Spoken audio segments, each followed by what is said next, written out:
ನಾಲ್ಕೈದು ದಿನಗಳಿಂದ ಒಂದಷ್ಟು ಬೆಳವಣಿಗೆ ನೀವು ಗಮನಿಸಿರ್ತೀರ. ಆ ನಟ ದರ್ಶನ್ ಅವರ ಒಂದು ಪ್ರಕರಣದ ವಿಚಾರವಾಗಿ ನಿಮ್ಮ ಇಲ್ಲ, ನಟ ದರ್ಶನ್ ಈಗ ಕಾನೂನು ತನ್ನ ಚೌಕಟ್ಟಲ್ಲಿ ಕೆಲಸ ಮಾಡುತ್ತೆ. ದರ್ಶನ್ ರವರು ಮಾಡಿರುವಂಥ ಚಟುವಟಿಕೆಗಳನ್ನೆಲ್ಲ ನೋಡಿದಾಗ ಕಾನೂನು ಚೌಕಟ್ಟಲ್ಲಿ ಏನಾಗಬೇಕು ಅದಾಗಬೇಕಾಗುತ್ತೆ. ಯಾರು ಬೇಕಾದ್ರೂ ಆಗಿರಲಿ, ದೊಡ್ಡವರು ಸಣ್ಣವರು, ಯಾವ ಜಾತಿಯವರು, ಯಾವುದಾದ್ರು ಅಧಿಕಾರ ಇದ್ದವರು ಇಲ್ಲದೇ ಇದ್ದವರು, ಕಾನೂನಿಗಿಂತ ಯಾರು ದೊಡ್ಡವರಲ್ಲ. ಹಾಗಾಗಿ ಕಾನೂನು ಪ್ರಕಾರ ಏನೇ ಕ್ರಮ ತಗೊಂಡು ತಪ್ಪಿಲ್ಲ ಯಾರ ಮೇಲೂ ಕೂಡ. ನಾನು ವ್ಯವಸಾಯ ಬಗ್ಗೆ ಯಾಕೆ ಹೇಳಿದೆ ಅಂತ ಹೇಳಿದರೆ, 82 ವರ್ಷದ ಹಿರಿಯರೊಬ್ಬರಿಗೆ ಇಂಥ ಸಣ್ಣ ಸಣ್ಣ ಗೊಂದಲಗಳನ್ನು ಸೃಷ್ಟಿ ಮಾಡುವುದು, ಅವರ ಬದುಕಿಗೆ ಸವಾಲೊಡ್ಡುವಂಥದ್ದು ಸರಿಯಲ್ಲ ಅನ್ನೋದನ್ನು ಸರ್ಕಾರ ಗಮನಕ್ಕೆ ತಂದಿದೆ. ಏನು ಮಾಡ್ತಾರೆ ನೋಡೋಣ. ಸರ್, ಒಂದಷ್ಟು ಒತ್ತಡ ಬೀರ್ತಾ ಇದೆ ಸರ್ಕಾರದ ಮೇಲೆ ಅಂತ ಅಂದ್ಬಿಟ್ಟು, ಅಂದರೆ ಅವ್ರನ್ನ ಈ ಕೇಸ್ನಿಂದ ಹೊರಗಡೆ ತರಿಸೋಕೆ ಅಂತ. ಇಲ್ಲ ಅದೇನು ನಾವು ಇದ್ರ ಬಗ್ಗೆ ಏನು ಹೇಳಿಲ್ಲ. ಈಗ ಅಲ್ಲಿ ಏನಾಗಿದೆ, ಒಬ್ಬ ವ್ಯಕ್ತಿ ಕೊಲೆ ಆಗಿದೆ, ಆ ಕೊಲೆಗೆ ಯಾರು ಕಾರಣರು, ಅದ್ರ ಬಗ್ಗೆ ಏನು ತನಿಖೆ ನಡೆಸುತ್ತೆ, ಅದೆಲ್ಲವನ್ನು ಸರ್ಕಾರ ನಡೆಸಬೇಕಾಗುತ್ತೆ, ಯಾವುದೇ ಸರ್ಕಾರ. ಅದ್ರ ಬಗ್ಗೆ ಯಾರ್ದು ಗೊಂದಲಗಳಿಲ್ಲ.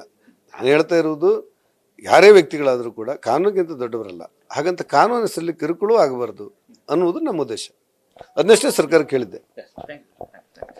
ಇದಿಷ್ಟು ಕೂತ ಶ್ರೀನಿವಾಸ್ ಪೂಜಾರಿ ಅವರು ಮತ್ತು ಕ್ಯಾಮ್ರಾ ಪರ್ಸನ್ ಬರೇಶ್ ಜೊತೆ ಲೋಕೇಶ್, ನ್ಯೂಸ್ ಫಸ್ಟ್ ಬೆಂಗಳೂರು.